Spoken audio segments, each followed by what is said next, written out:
Coming up on FYI. We want to keep on pushing the girls that are involved. I was the only girl on the team for a long time, and we want girls to be playing so that there's more girls teams. According to a recent report, our oceans have become too acidic, and it's putting marine life at risk. This is the first time that critically endangered Scottish wildcat kittens have been filmed from inside their den boxes. This is FYI, where we bring you all the latest top news stories from the UK and around the world. Recently, millions tuned in to watch England's Red Roses win the Women's Rugby World Cup. But the numbers of girls playing rugby continues to lag behind boys. And according to research by the charity Women in Sport, 1.3 million girls drop out of sport altogether after primary school, with 50% of teenage girls feeling like they are not good enough to take part. We caught up with some of England's winning team at an event called Rugby Fest, a nationwide celebration of the game aimed at inspiring the next generation of players. We asked why grassroots events like these are so important, and if their World Cup win will have a big impact on the number of girls taking up the sport.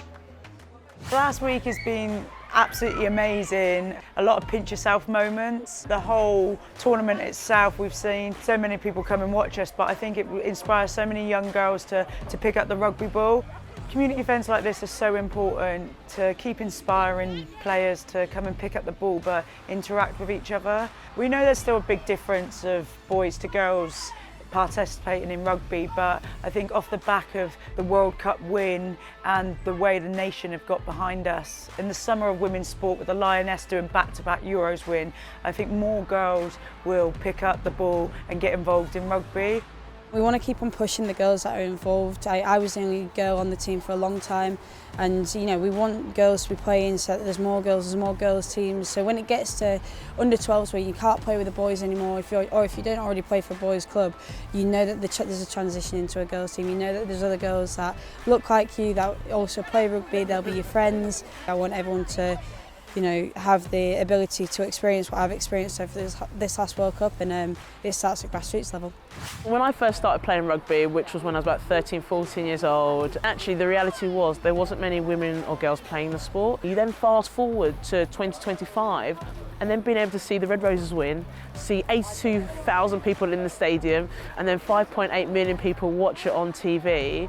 The game has come so far. The women and girls who are watching the sport now are so engaged and really want to continue that momentum. I think it's important to just get more girls into rugby. There's so many girls and boys supporting us and respecting us now, which is amazing. Dive into the deep end if you want to get involved in rugby. Honestly, there's nothing to be scared of. If you're scared of getting tackled, don't get tackled. If you're scared of tackling, get some shoulder pads and a scrum cap if you want it. But yeah, just don't be scared of anything. Make friends, be yourself and believe in yourself, because honestly, there's always a space for you. Let's hope the Red Roses' success inspires more girls to give rugby a go. This next story caught our eye and made us go OMG. Check out this rare footage. This is the first time that critically endangered Scottish wildcat kittens have been filmed from inside their den boxes. It was filmed at the Saving Wildcats Breeding for Release Centre at Scotland's Highland Wildlife Park. Scottish wildcats are one of the UK's most threatened species, with as little as around 35 animals left in the wild. It is hoped that this unique footage will give scientists a better understanding of how wildcat mothers raise their young. The tiny kittens will stay with their mothers whilst they grow and could be ready for release into the wild in 2026, as part of a carefully controlled conservation project, which is trying to ensure these ultra-rare animals continue to survive. According to a recent report, our oceans have become too acidic, and it's putting marine life at risk. The Potsdam Institute for Climate Impact Research carries out checks on the state of the world's oceans every year.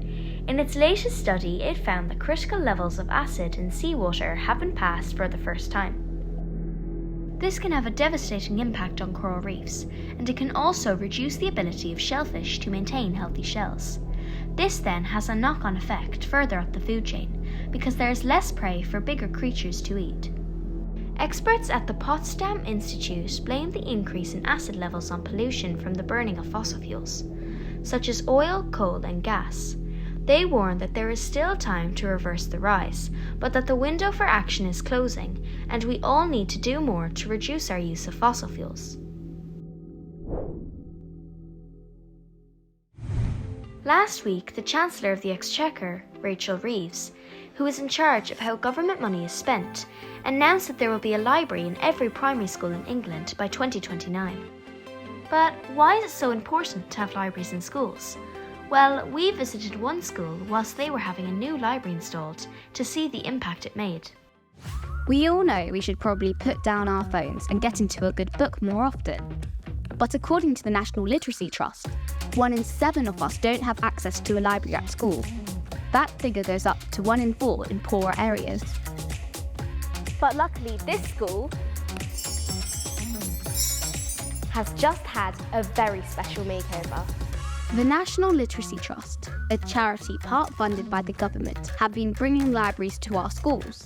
So far, they've installed almost 1,000. And now the pupils here are about to get to see their new library for the very first time.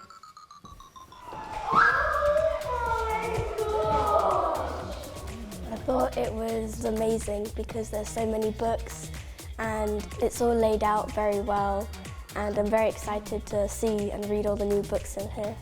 I'm glad that there's so much more to read and explore, and all the different types of books will definitely encourage more reading, because some people, they might be a bit more reluctant to read because they haven't found the genre that they like yet. Did you know that by law, schools don't need to have a library? And that's exactly why there are schemes like this. What do you think the impact is when kids don't have access to books? They don't have those experiences and they're not able to broaden their horizons. Books take you to so many different places all around the world and in different fantasy worlds.